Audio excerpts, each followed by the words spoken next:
Hello, BookTube. Well, as you can see, I have a guest, and it's a returning guest. It's Zach from the Brattle Bookshop here in Boston. Say hi to everybody, Zach. Hello. Hi, everybody. This time without a mask, because we are not in the third room, the third floor of the store together. And we're here to return to a subject that came up in Zach's last video that a lot of you wanted to hear about. We were talking about an antique and gorgeous book as object, but a subject came up during that video that a lot of you wanted us to return to. So I thought we'd make a video on that today. And that subject, of course, is the effect of sabermetrics on Major League Baseball. No, once again, we are not going to talk about that. You want me to throw a baseball through the screen? They're so accustomed to the fake out that when we actually do devote 20 minutes to sabermetrics in baseball, yes, they're going to be blown away. But no, the subject is not only Zach's favorite book, but Zach's favorite book.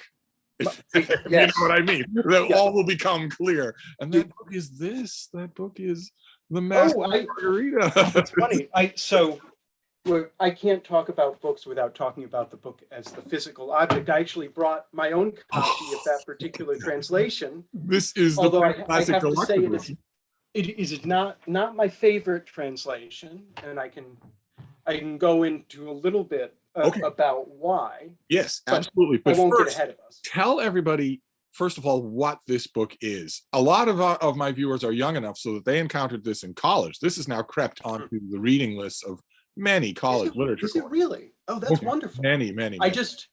I hope it's, well, we'll get into that. That's wonderfully encouraging. So what is it?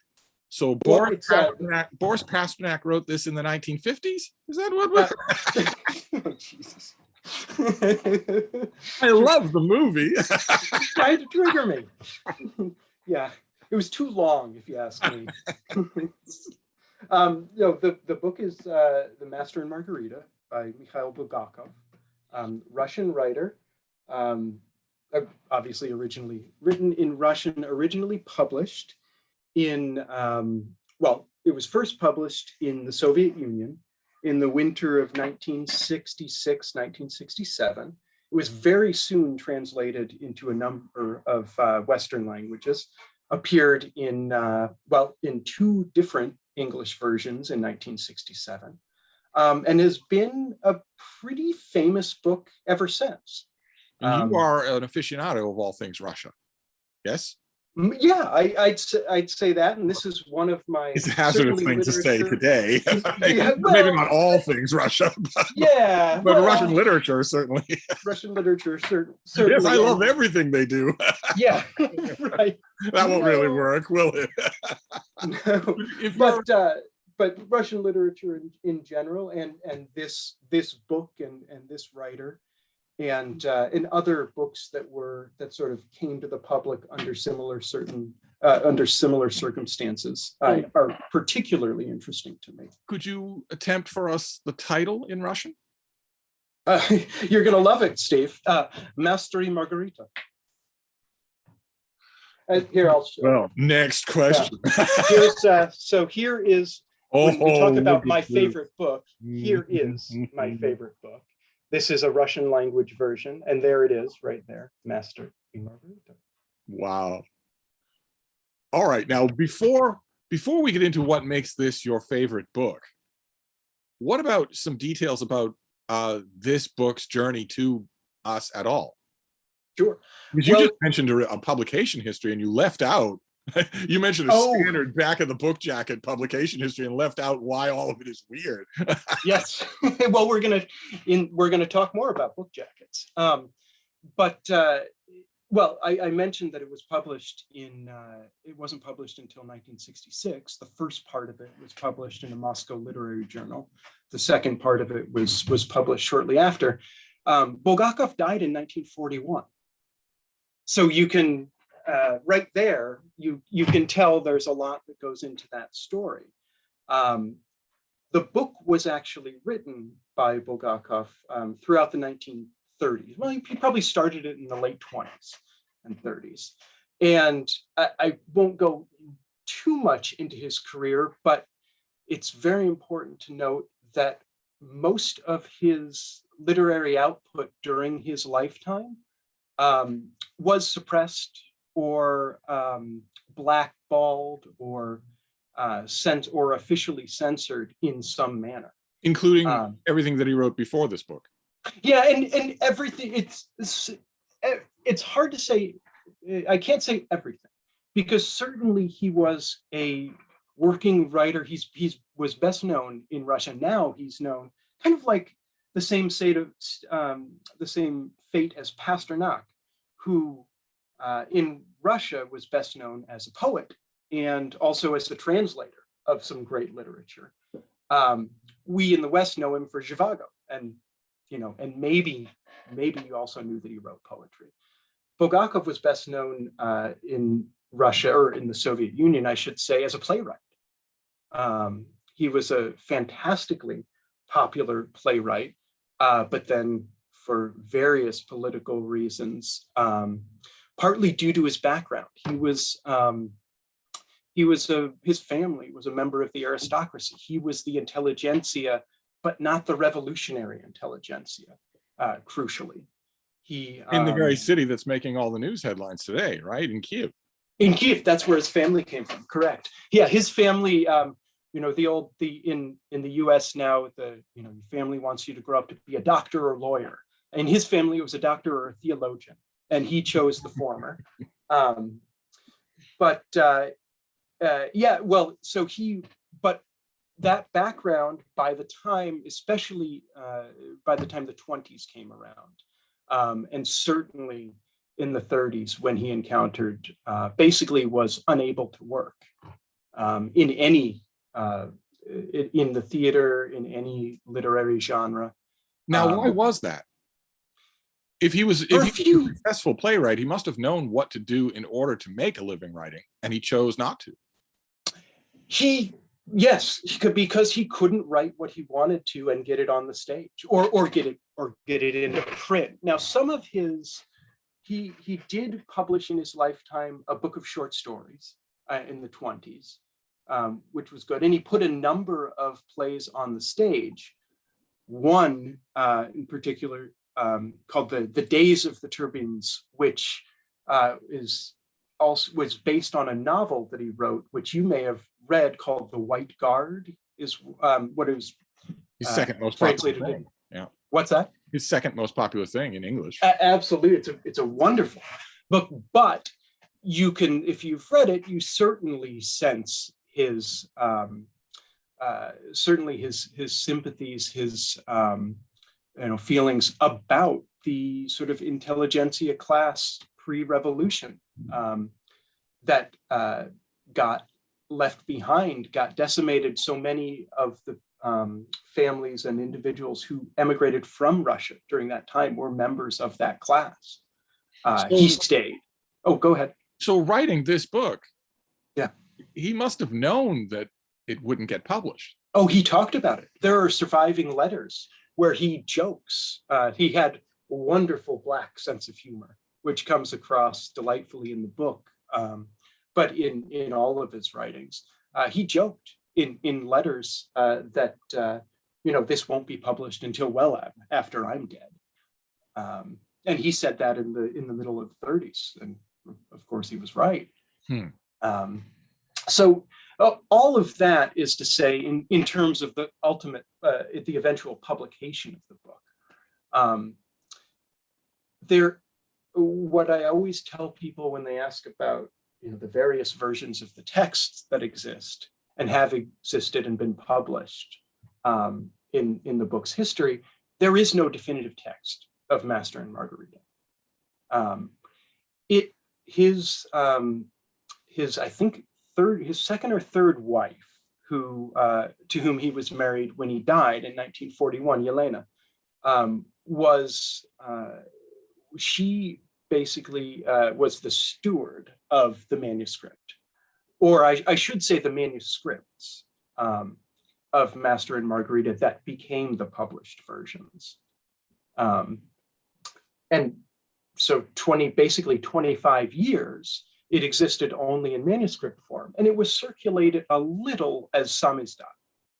But in a pretty tight circle of their friend, of the Bulgakov's friends, people that Yelena knew. So it was sort of known by a few people. Certainly Bulgakov was known when it was finally published. His works had sort of come back into a little favor, particularly his plays. And some of his works had been printed throughout the 1950s into the 60s during sort of Khrushchev's initial thaw that saw new things being published.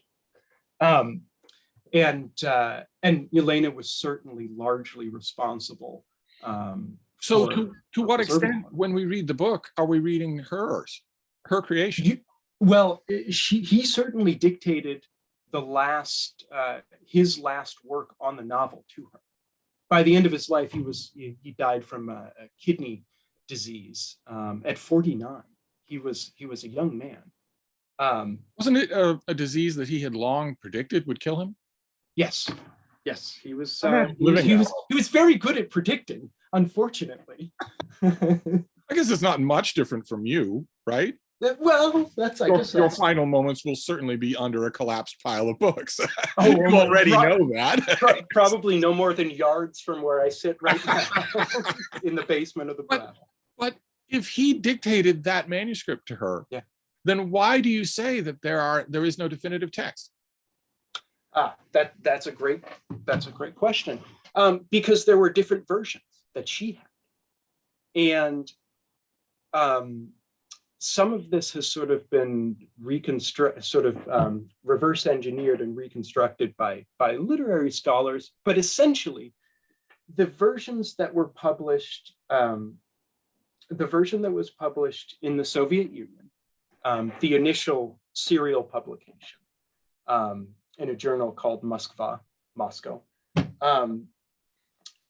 That text, which appeared in print, very censored, a very censored version of it, and the version and the manuscript that was published, that was translated into English, which was published in the UK and the US in 1967, were not the same manuscript. They were close, but they're not quite the same. How did that manuscript make it to English? I don't know. There's a lot of this that either I don't know or isn't quite, isn't exactly known. I'm so glad we're talking about this on your platform, because maybe somebody will be able to write you an email and say, hey, Steve, I have some information. It sounds though, from what you're saying, as though there are Bulgakov literary items that would be intensely collectible.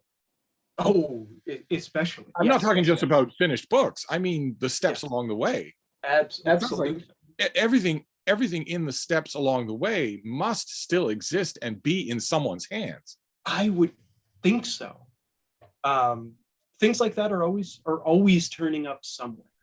So I hope they continue to do so. But there's one particular edition that is my favorite that you mentioned. So I'm throwing out references. Emails about it. Yes, I'm throwing out lots of references to different printed versions. But we'll talk about.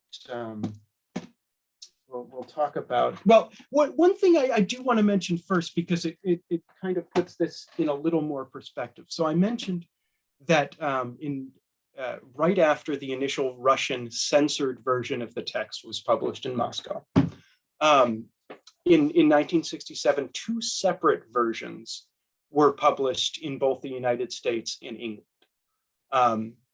Harper, I think it was still Harper and Row at that point, published Michael Glenny's translation, which is still in print. I believe the Everyman's Library version is still his translation.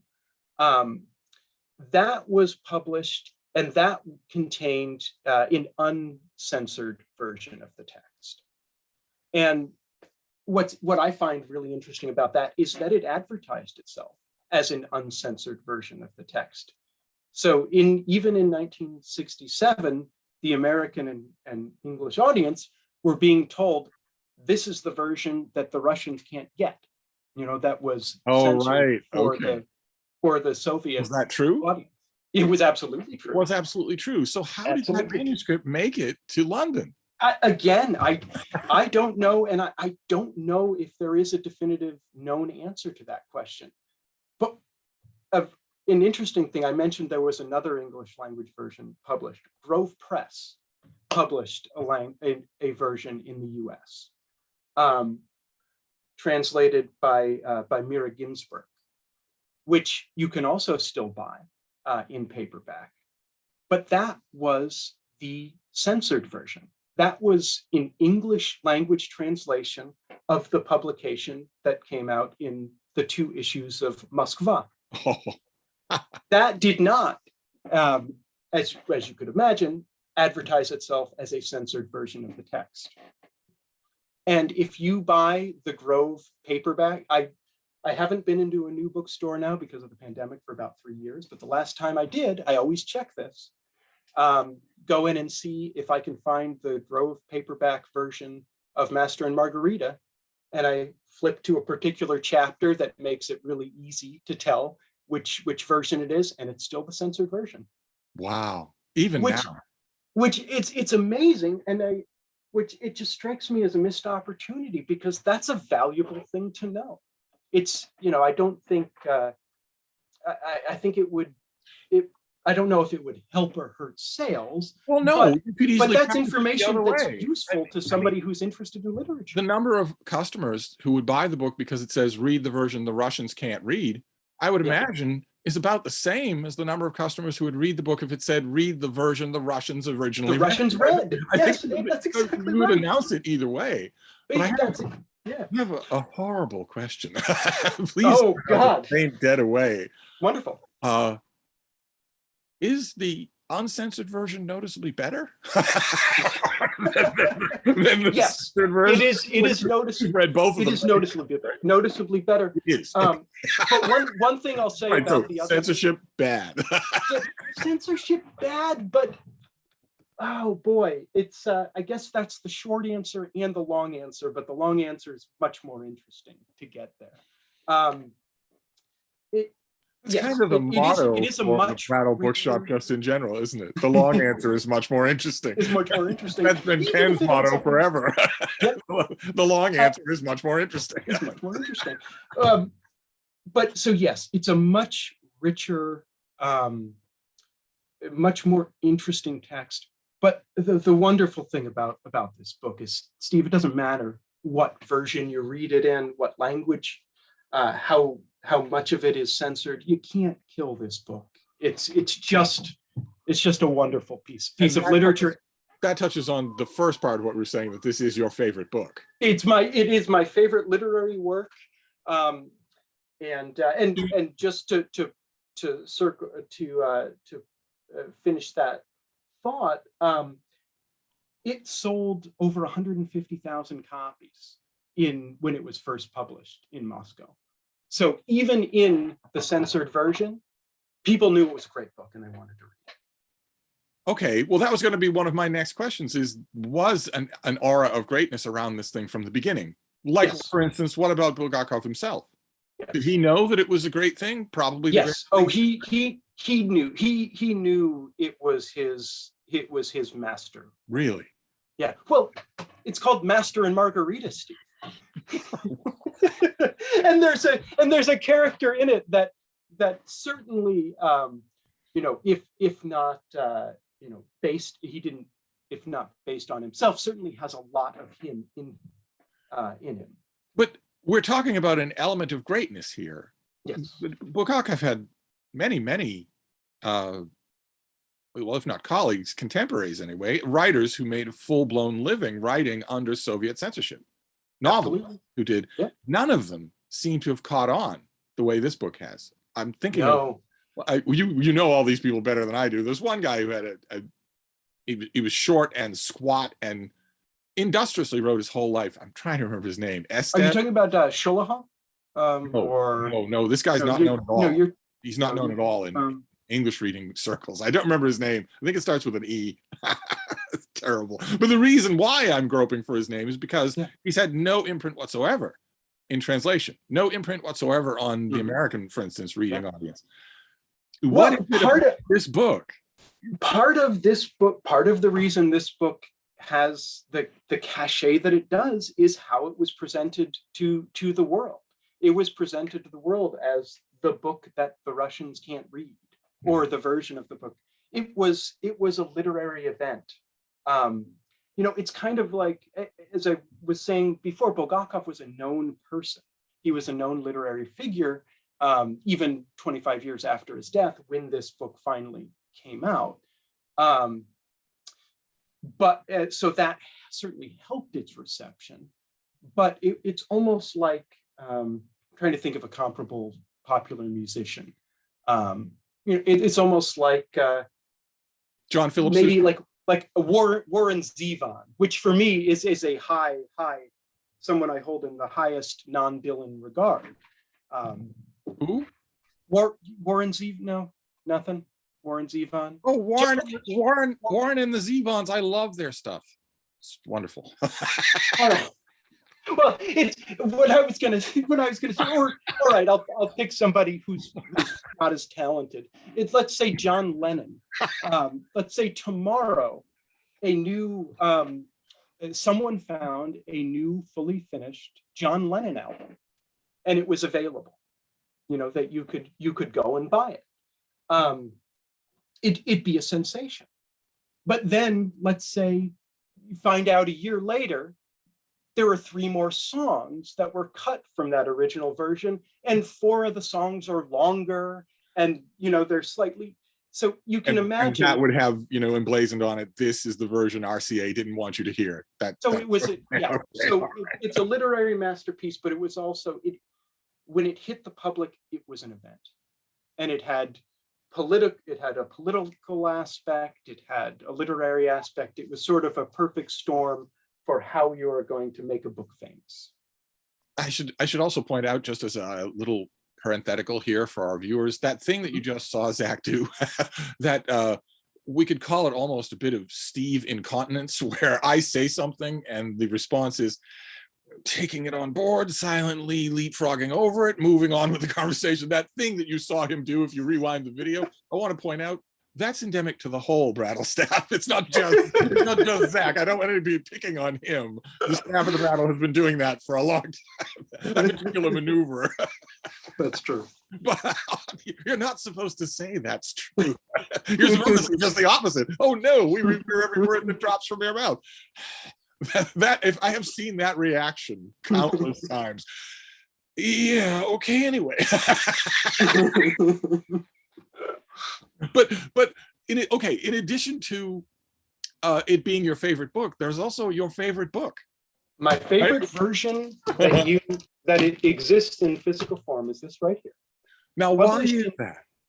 Well, so I'll show you. It's a wonderful piece. First of all, this is part of what makes it my favorite. I love the dust jacket art. It's under a Mylar dust jacket protector, so you're going to get a little glare here. But the sort of abstracted characters, the cat, Roland, and his retinue. I just like the little line drawings. You could do a whole study of different cover art for this book. But what I really love about it, so this is a version published in 1969, published in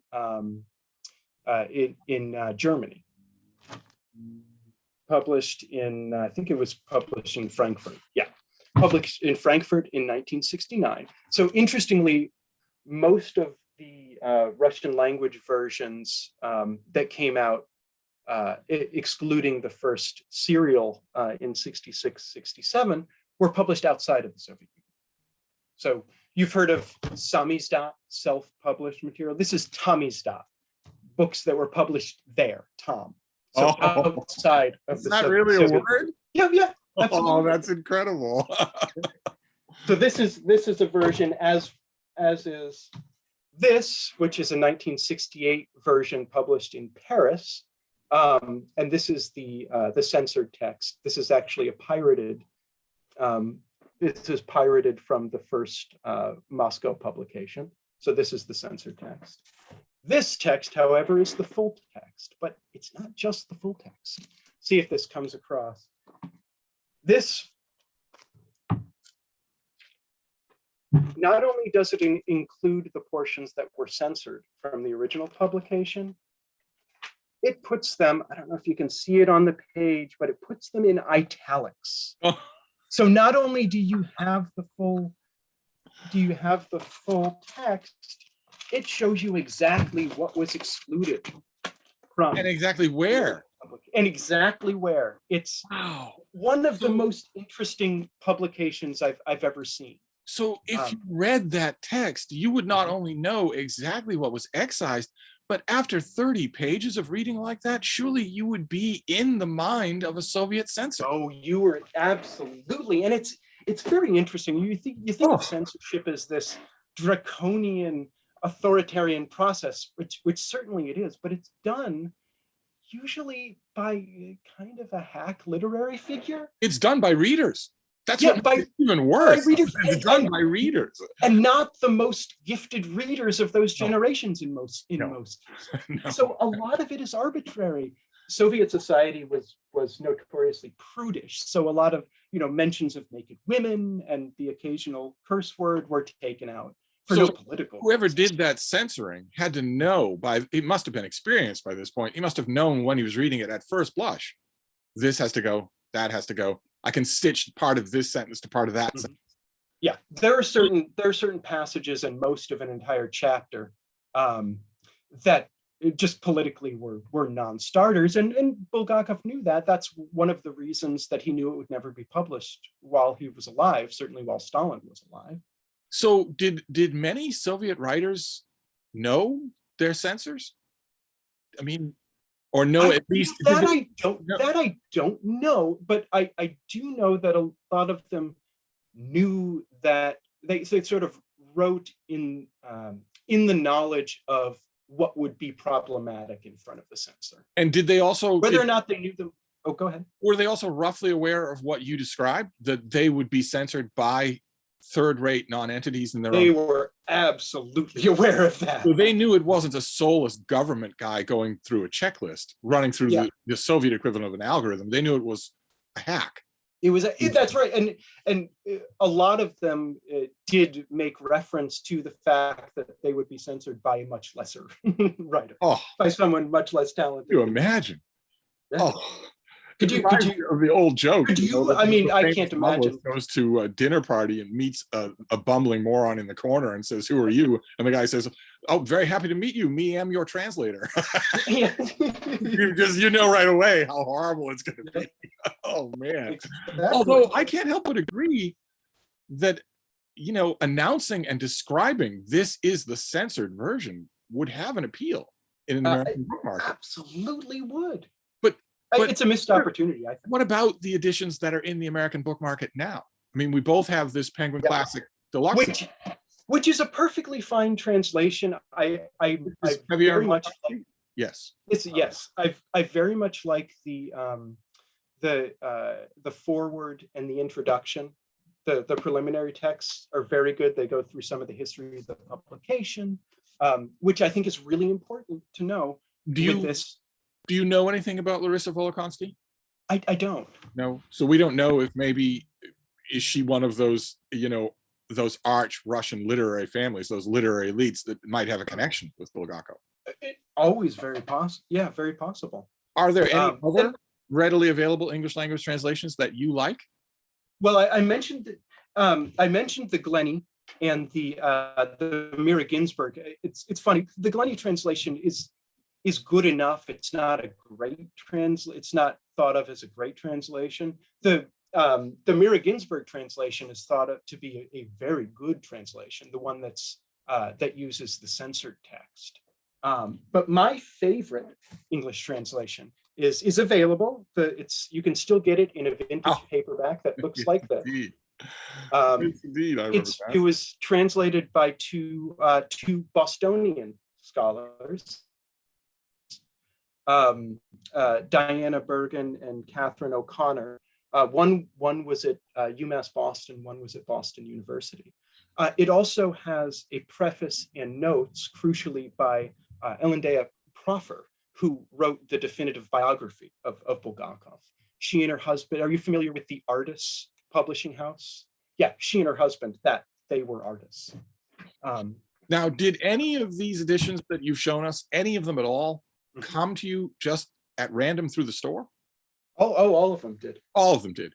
Oh, well, no, the two Russian language ones I sought out and found, but the other ones, they turn up all the time.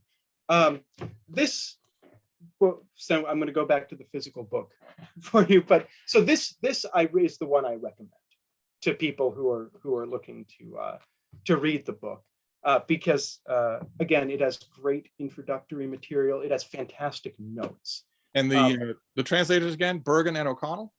O'Connor. Okay. But because this book is my favorite book, largely because you can read it and you can read with the censor. What I did with this one, and I do for friends from time to time, whether they'd ask for it or not. I'm notorious for giving my friends homework. But if this is actually one of my exemplars, because what I like to do, or what I do, is when someone wants to read the book, I will go through and censor it for them. It's a little service I do, so you can read along in English as you would in this. Now, interestingly, I mentioned earlier that there were more than one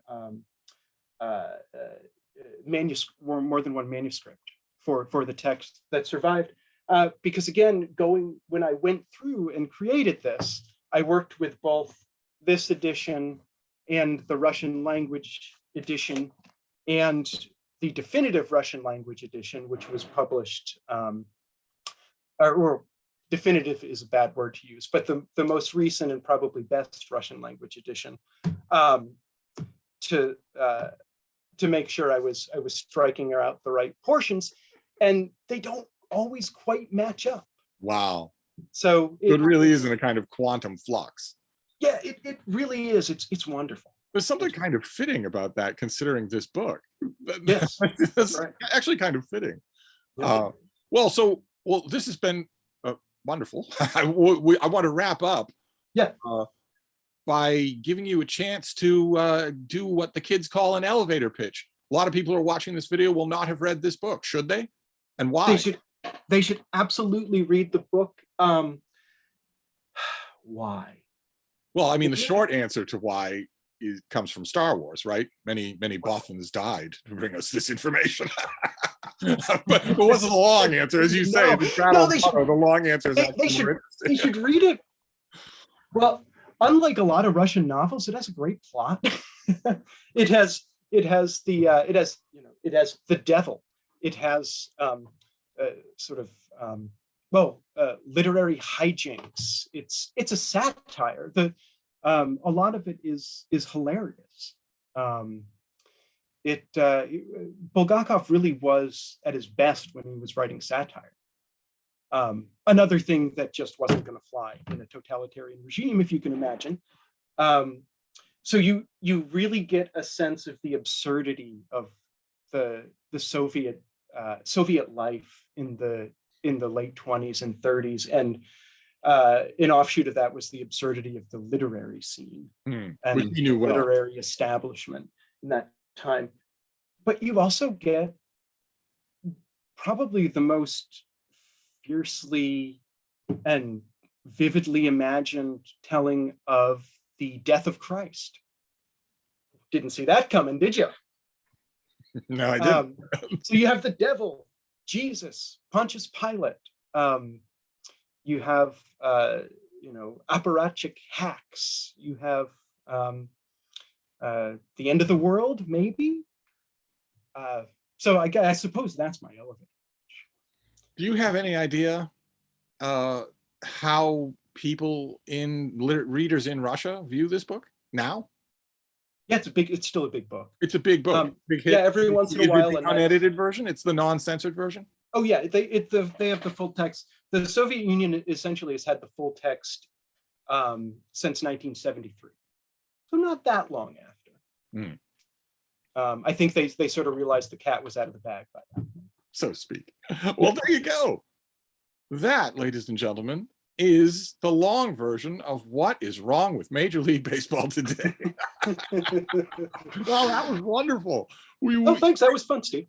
I speak on behalf of the dozens and dozens of emails that I'm going to get and ask, will you come back? I would be happy to come back. Pluck some favorite from the shelves. Yeah. Your own collection. Or you can just ask me questions that I'll actually answer. All right, well, there you go. That is Zach from the Brattle Bookshop here in Boston, and he is surrounded by books. That's what the job is like there. We're going to say goodbye for now, but thank you so much. Bye, Steve. It was amazing.